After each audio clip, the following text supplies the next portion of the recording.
Hi, I'm District 2 Councilwoman Nancy Hayden. Welcome to my Council Conversation Show.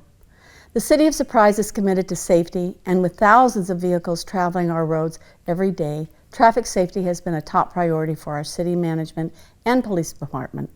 Two important areas of focus have been pedestrians, safety, and curbing the handheld use of mobile devices while driving.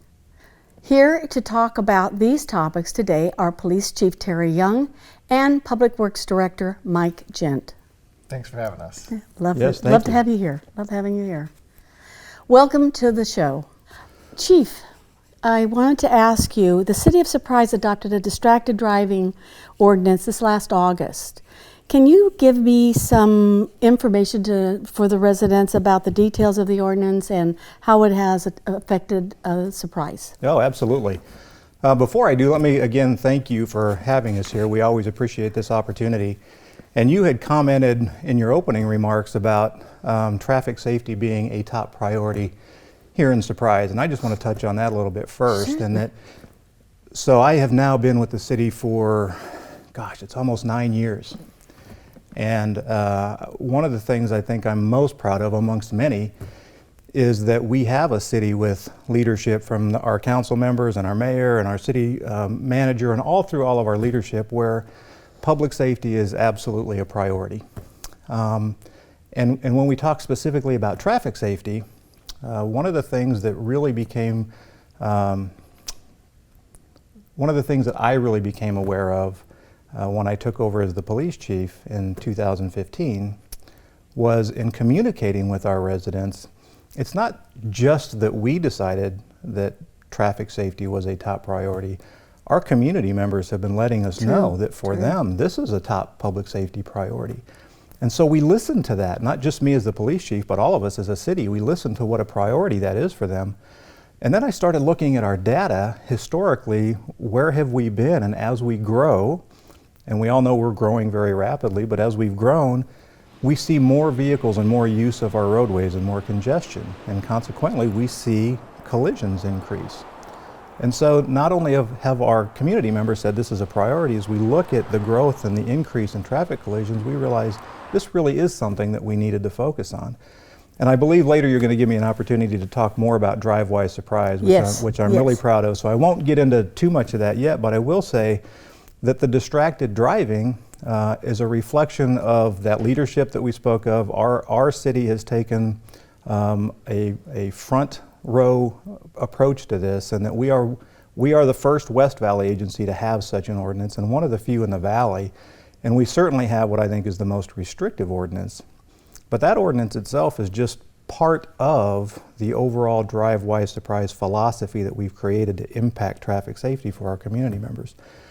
So with all that said, the ordinance itself, we went to work on last year, and council passed the ordinance in August. And it's very restrictive. And the primary things I think for everybody to be aware of is that it is a primary offense, which means your police officers can utilize that as a reason to stop the vehicle or pull you over if they see that you're using a handheld device while on the roadways. Some key things about that, so they use that as an opportunity to have a conversation, and again, it's about safety. But when they make that, so first of all, they passed the ordinance in August, and we've deliberately created about a 30-day window for warnings to educate our community members, because it is something new, and it is something that we see a lot. And so most of those contacts for that first month, shy of egregious acts, of course, were to just educate of the new ordinance and then have a conversation about how the use of those creates a public safety issue for other motorists and other people utilizing the roadways. And so about October, we started actually enforcing that. And again, the offense itself is a primary offense, so that could be used to initiate that contact. But the times that motorists or people utilizing the roadway can't use the handheld device, I think is important, because I think some question, well, if I'm at a stoplight, can I use it? If I'm at a red light, can I use it? If I'm pulled over off the side of the road? Yeah. So The way our ordinance is written is none of those opportunities are okay, and it doesn't really matter what you're doing on the phone. So it's not limited to texting, it's not limited to specifically talking on the phone, it's not limited to checking emails or writing emails or playing video games on your phone. All of those things are prohibited while on our roadways. There are some exceptions that I think are important to talk about. If it is a public safety personnel, police, firemen, and they are engaged in emergency operations, there is an exception for that. If it's one of our community members and they are summoning emergency help, whether it's from the fire department, the police department, emergency rooms, if they're looking for emergency assistance, then that would be an exception as well. If they're utilizing it in hands-free mode, that's an exception. So you can have a conversation while driving down the road. You just have to not have the mobile device in your hands. You can touch a button to activate it, but other than that, you have to be hands-free, and then you can engage in that conversation. So they still can talk, which is what I like about it. You can talk if you really need to. It gives you that opportunity if you need to, yeah. And then in our ordinance, there are what we call affirmative defenses. And so an affirmative defense might be if they use a communication device in the course of their profession, a bus driver, a truck driver, those types of situations. It's not an exception, but it's an affirmative defense, which means if they're utilizing it, but they can show that the utilization is not creating a traffic hazard, that they're still driving safely, that would be an affirmative defense in terms of our ordinance. Fines are important to discuss. I think people want to know that. So the way Very much so. The way our ordinance is written is the offenses are up to $250. So it gives the court and the judge some latitude for discretion, but it's up to $250, and it's a civil penalty. Governor Ducey recently signed a new law that has similar restrictions. But it also says that it doesn't start to 2020. So I'm getting a lot of questions from my constituents saying, well, we can use our phones now until 2020. And I've been telling them, no, we're sticking to where we're at and what we are doing. It's already been approved. It's already being used now. You cannot do that. Is that correct? It is correct, and it's a great point, and it's an important point, because yes, the governor did sign a hands-free or state law on April 22nd. It is in effect now. It had an emergency clause. It went into effect immediately. However, enforcement in terms of citations are not permitted under the new law. It's just warning, right? Just warnings for today until January 1st of 2021, so about a year and a half from now. Okay. However, they also included in the language of the law that municipalities that already had an ordinance in place, which we did and we just talked about, we can continue to enforce our ordinance as written. Wonderful. Until January 1st of 2021. And so that's what our council and our city has decided to do, is that our ordinance as it is written is what will be enforced in the city of Surprise from now until January 1st, 2021, at which time our ordinance will go away and we will start enforcing the state law. So I want to be clear for all of our community members out there that nothing has changed in the city of Surprise as a result of this law passing for today. Looking ahead, as we start enforcing the state law in January of 2021, there are some key differences. Can you elaborate on that? So I think the primary operational distinction between the two is that our ordinance prohibits the use of that mobile device even while stopped at a red light or a railroad crossing. The state law permits the use of the mobile device while at a red light or at a railroad crossing. So that is the kind of the primary distinction. That'll be a little confusing. And so what will change for us is that, you know, officers won't necessarily use that as the reason to initiate the stop. But I also think it's important for our motorists and community members that use the roadway to know that what I see most commonly is while someone may be at a red light utilizing that mobile device,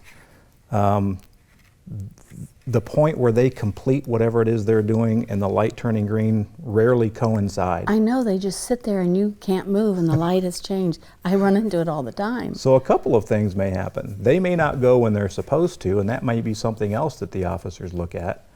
In other words, they're impeding the flow of traffic. Or they might start moving, and yet while they're rolling now they're trying to finish up what they were doing, and now you're in violation of the state law because you're not stopped at that red light anymore. Okay.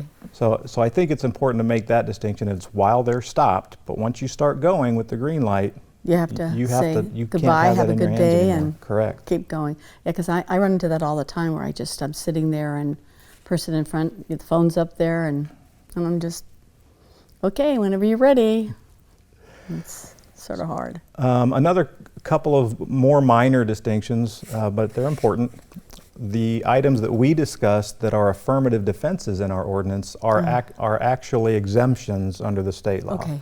So the use by truck drivers and bus drivers and others that utilize a communication device in the course of their duties is an exemption versus an affirmative defense. So that doesn't impact everybody. And finally, the fee structure is a little bit different. So ours is just each offense, it's a fine up to $250. Under state law, it is a fine for the first offense, not less than $75, not more than $149. For the second and subsequent offenses, it's a fine up $150 up to $250. Oh, okay. So it's not too far off from what our penalties are here under So our it ordinance runs in the close city. to what So we it's- already it's- know is It's relatively ours. close, Okay, yes. But all those are the primary distinctions. Okay, very good. Thank Sure. you. While I have you here, could you elaborate on drive-by surprise? It's such a great, it's just such a great thing we're doing. I would love to elaborate on Go drive-by surprise. And so as we talked about earlier, this was born out of our community members telling us we want this to be a priority. And so listening to them and looking at our data, looking at what's been going on, what kind of violations we're seeing, we started having some conversations around the city, and not limited to the police department, because this is not just an enforcement activity, and frankly, I feel that way about so many things public safety related. You know, often I think the thought out there is public safety is police and fire. And while they have some heavy lifting roles, public safety is everybody's responsibility. Our community members and all of us as different departments within the city, we work collectively on things that directly and significantly impact public safety. And Public Works is certainly one of those big partners on that. Yes, absolutely. And so in trying to decide what is the approach from the city going to be to ensure we have the safest roadways we can, we met and started having conversations. Myself, Mike Gent, our communications director at the time, Diane Arthur, several others, we got in a room and said, what can we do to not only just enforce this more, but to really start working toward a culture in our city where all of us just make it a priority and we drive more safely, because at the end of the day, that's the best answer. We really wanted a culture where everybody knows, even if you don't live here, everybody knows, you know, when you drive into Surprise, you really got to pay attention because they take that seriously there. So from those conversations, Drive-Wise Surprise was born, and a quick story on that because I think it's just great. We were trying to think of a slogan, something, I mean, what would resonate in our community members' mind? What would cause them to, you know, something catchy? And I'm not creative, so I didn't know. But through conversation and involving, you know, our employees across the city, it was ironically the Surprise Police Department's traffic unit sergeant, Mike Robbins, who was talking about this with his family and his kids, and his young kids came up with Drive-Wise Surprise. It figures. And he brought that back in conversation, and we were all instantly on board. I love said, yeah, it. that, It's sort that of works. catchy. It sort of rolls really nice. It really does. And I think when you talk about it around the city, people know, yeah, I Drive-Wise Surprise. And so with that slogan as sort of our foundation, communications immediately went to work, again, far more creative than me. Created some signs that, again, would catch the attention of our community members and resonate with them and focus on some of the key areas that relate to traffic safety. Mike's team went to work in putting together these signs and identifying the locations where they most make sense. We all began working on public service announcements, social media campaigns, working with the mainstream media to get the message out.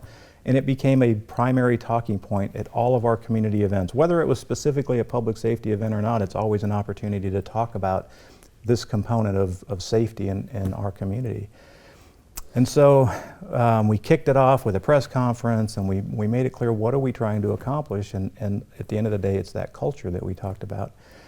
And so far we've seen, I think, substantial effects. So what we were seeing prior to our primary focus on this, and I want to make this clear too, although it's catchy, and I like the fact that it causes people to think about it, the purpose of this is not for our community members to be aware of drive-wise surprise or the components of the campaign. The purpose is to have a campaign that makes our community members think about traffic safety. And at the end of the day, that's what we're looking for.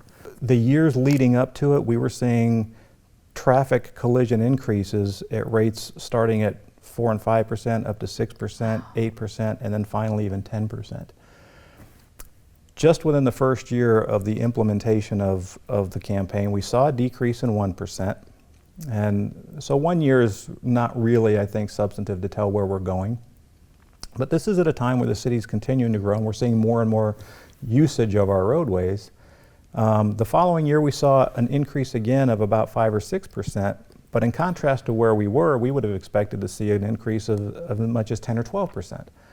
And now this year in 19, through the end of May, so the first 5 months, we're back to where we're at about a 1.5% decrease right now so far this year from last year. That's wonderful. So we're really seeing things calm down, and we'll continue to watch that and try to analyze and determine where we're seeing the most positive impacts. But I think overall, we're seeing some positive effects of this campaign. And I know for me, when I get around the city and I communicate with our community members, they are aware of this. They're thinking about it. We're talking about it. And when I drive down Bell Road, for example, I will occasionally still see someone on a mobile device, but I don't see it near as often as I once upon a time did. And I would challenge anybody to make a trip down Bell Road and not see somebody speeding or not see some people going beyond the speed limit. Yeah. But I will also say that it isn't to the degree that it used to be. And that's we use speed trailers to get an idea of what those average speeds are, but we rely on our officers that are out there specifically controlling and directing traffic, and they see a calming effect. They still see people speeding, but it's not near as prevalent, and the speeds that they're traveling at aren't as high as they once were. So we are seeing a gradual positive impact of all of these efforts. I think that's wonderful to hear. Wonderful. Yeah, I'm really excited about it. Yeah. Is there anything else you would like our residents to know? At the end of the day, we just want everybody out there on the road to be safe. And I have said this a number of times. Everybody out there utilizing our roadways, they're all somebody's neighbor. They're all somebody's family member. They're all a loved one to somebody. We're all in this together, right? And we're all just trying to get from where we started to where we need to be safely.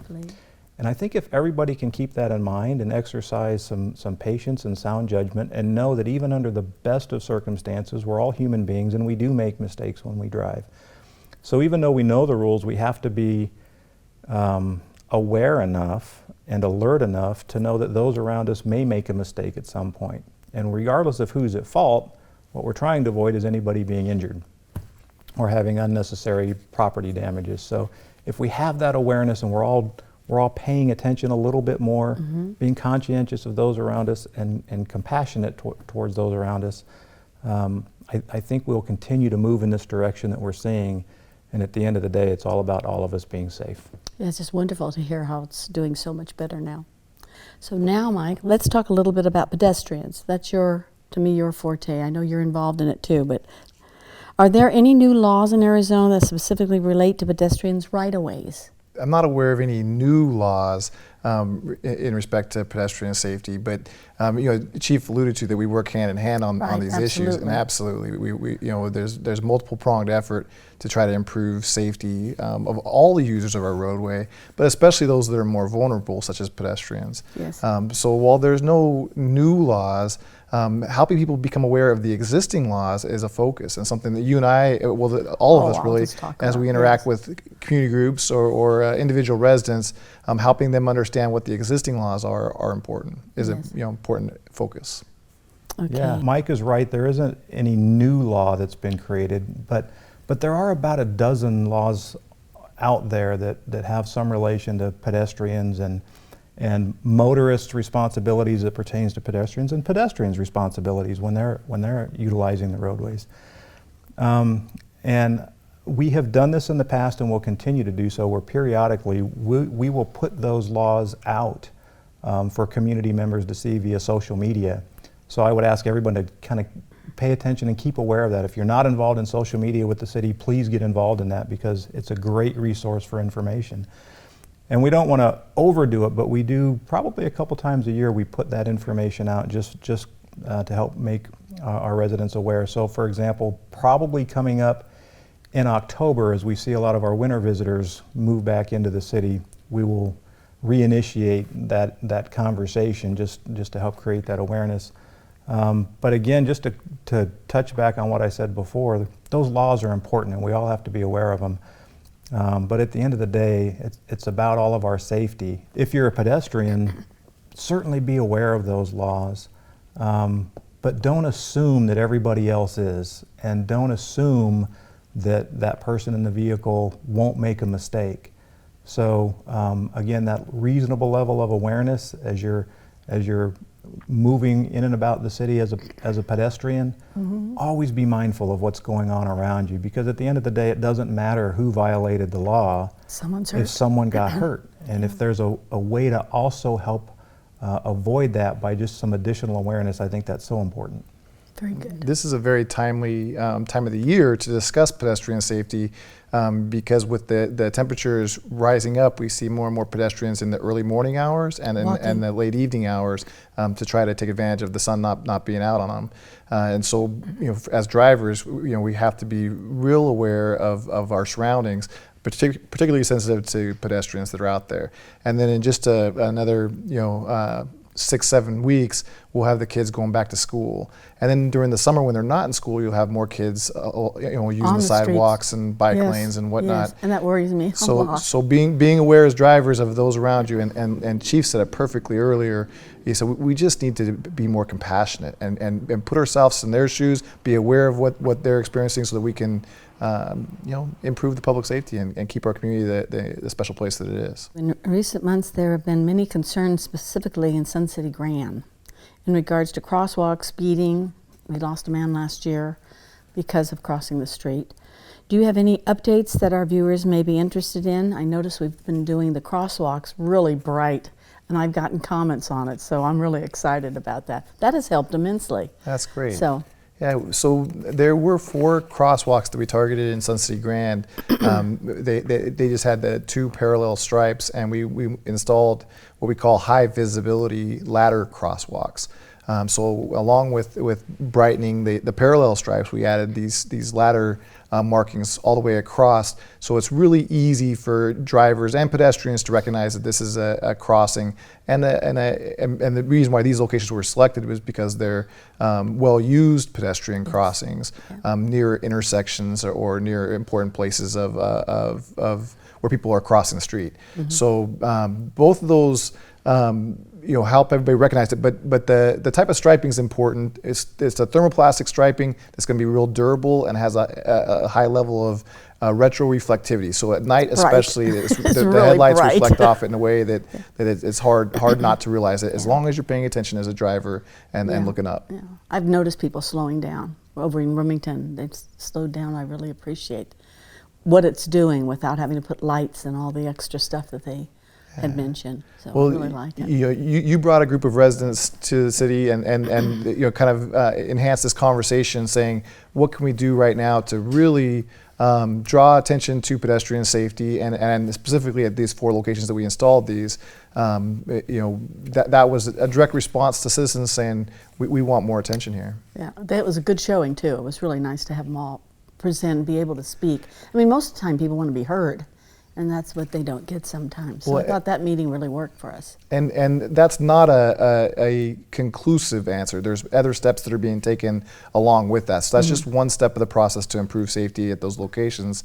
In one of those locations, we'll be actually installing some installing some sidewalk that will help create better connectivity and put pedestrians in a better position to observe oncoming traffic around a curve and be observed by that traffic. And so that'll be happening. It's a better place for the traffic to also see them, which I like. Exactly, visibility works both ways. I like when you suggested that. I thought that was a great idea. So that'll be going in the next couple of months, and anything we can do to help improve connectivity for pedestrians and access to our community is important. But that's not it. We continue to observe these situations. We continue to go to conferences and talk to our colleagues in other cities and try to figure out what strategies are great to bring back to Surprise, implement, and put into place to again, make Surprise safer and keep that specialness about our city. Very good. Do you have anything you want to say that's beyond what we've talked about? Yeah, just adding on to what Chief was talking about earlier, he said that the Drive Wise campaign was meant to have people think about it and really walk away, not thinking about the campaign, but thinking about the messages that are there. Yes. And that thoughts hopefully influence their behavior. And the number one thing we can do for safety in our city isn't about changing other people. It's about changing us. Each one of us individually making a decision that I'm gonna be safer. I'm gonna help our community be safer. And when we make that decision, it absolutely has immediate impacts. One of the influences of the DriveWise Surprise campaign, and which includes education, enforcement, and engineering changes, is along with the reduced number or quantity of accidents, we're seeing a reduced severity of accidents, which is a big deal. That's big. So at every 10 miles per hour that a car is going slower, so as they're driving closer to the speed limit, or the appropriate speed through our neighborhoods, reduces the severity of a conflict or an accident, and allows people to walk away from it.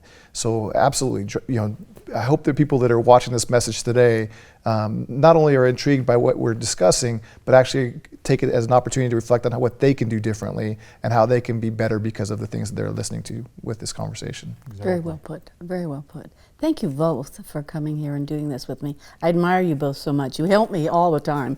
My constituents call me and it's like, bam, I'm either talking to you or you. And you respond so fast and you're so concerned about our residents. It means a lot to me. Well, thank you again. It's certainly our pleasure. I hope you enjoyed the show. If you have any questions or comments for me, please reach out by phone or email. You can also subscribe to my monthly newsletter. Just click on the Notify Me button on my website to sign in. Thank you for watching.